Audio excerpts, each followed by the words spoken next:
Alright, here we go with the first chapter in the actual drawing of this cast drawing. So basically I think what I'm going to do is I'm going to have my drawing be about the height of this pencil, which I sharpened it a few times. It's not a brand new pencil, but it's pretty close to new. And I've got my grayscale here. This is just for the camera purposes, so I've got all my different grays in there. And basically I'm just going to kind of dive into it for you. And I'm going to work very light to dark. So the first two chapters of this DVD are probably going to be really light. But that's what I want you all to understand, is to work light to dark in the beginning. So what is the first technique that I'm going to use? I'm just scribbling. I'm almost timid to put down this first line because I'm kind of almost trying to be like too perfect with this. So what I'm thinking about right now is, where is my head in relationship to the torso? I've got everything marked out, and now I'm just going to start to draw it. But once I pick this spot and once I commit, that's it. Like I really can't move. So I'm going to start right about where the arm is. And if you're watching this online, you probably have a photo right below you that is not quite the exact view. It would be like impossible for me to have the exact view because the camera is just not going to work the way that my eyes are working. But it's pretty close, and you want to follow around. So what I'm doing here is I'm just laying out angles. Okay. Now I'm not going to use any gesture lines. I'm starting with the shoulder over here, and I'm gonna do some very light stuff. No gesture lines at all. I'm just using old school angles, and I'm working extremely light to dark. Now, over the years, I've really gotten into the habit of, using the whole gesture line thing, using the whole peanut shape thing. But this is a little bit more slow, and this is a little bit more traditional, and this is going to be if you're going to be working on a drawing for over an hour. Now, the other stuff, I can see now I'm already kind of planning how this is going to look. I understand that this is not super exciting for you right now, but I wanted to start with a blank sheet of paper just because I want to show you how I start the long drawings. And I've got to watch my size on this, because the bigger I go, the longer it's going to take me. And I think it's good to work big,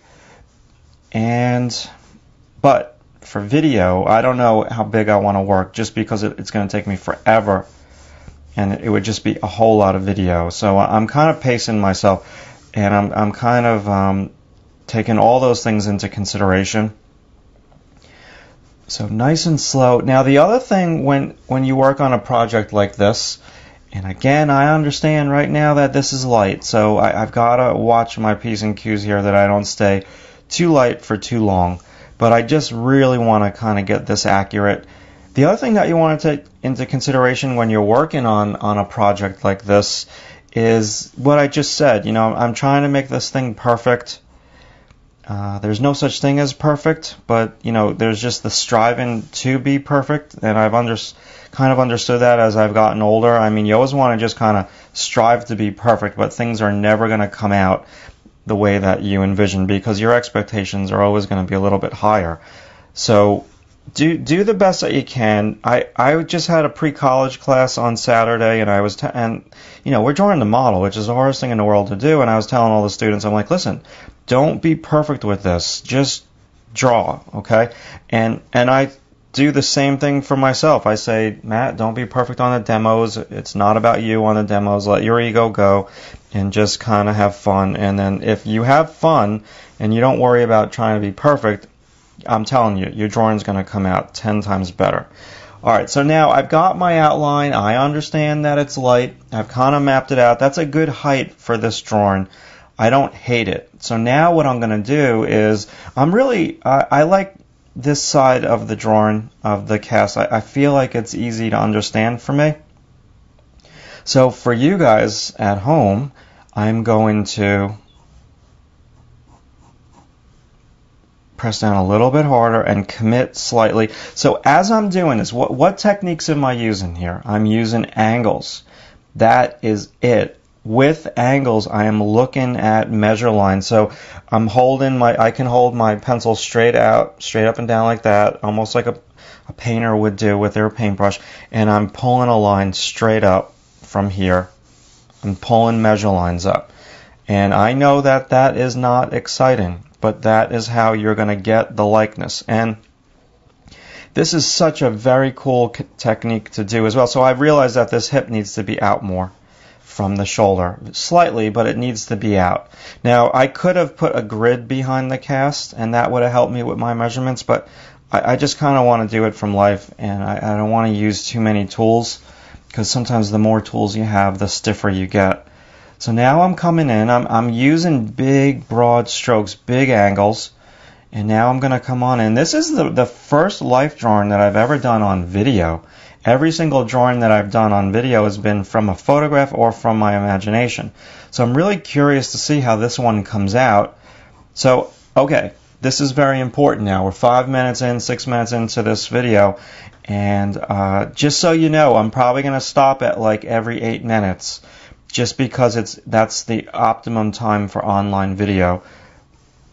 And that's an optimum time for you to like have like your little break from sitting down and watching me here. So basically, I've worked on the edge, I've worked on angles. Right now my torso is a little short and squat, so I've got to take that into consideration, and I'm going to raise it a little bit. This shoulder needs to be higher. And the other thing that you want to take into consideration is the Ferris wheel theory, that in the beginning of your drawing you do not want to lock in on one area, and you want to move around the drawing like a Ferris wheel, like you're on a Ferris wheel at an amusement park. It just keeps going round. You're at the top, you're at the bottom, you work a little bit of the top, you work a little bit of the bottom of your drawing, and that's the metaphor that you've got to think about. Now, I also kind of want to put in some tone right away, but before I do, the name of this section of the DVD is called Compartments, and that is because I'm making compartments to put the tone in. So I see a lot of drawings in the members image gallery, drawing tutorials online, and I see the drawings, and some of them are awesome. Some of them are drawn from a camera picture, or a picture from a camera that was taken with a flash. So you don't have the opportunity when you have that type of photo that you're working from to do what I just did. And this is so very crucial that you see what I just did here. Basically, I'm coming down the shoulder, I'm coming to the center of the breast, bottom of the breast, and then I cling on to that cast shadow. Now I'm looking at a measurement from here to here, the width. Okay, so come on in, get this oblique, and now I'm looking at the measurement from here to here. So we're 8 minutes in. I'm going to take my first break. Now, the other thing that I'm going to say before, when I say break, I'm really not stopping. I'm just going to kind of start the video again, is you want to step back from your drawing. I'm not going to step back from it just yet. I can tell that it's a little squat. It needs to be longer, and it needs to be a little bit more graceful with the length. So the big thing is I'm pulling a line straight across from that shoulder. So I'll stop this and I'll take a peek at it, but we're going to keep going right after that.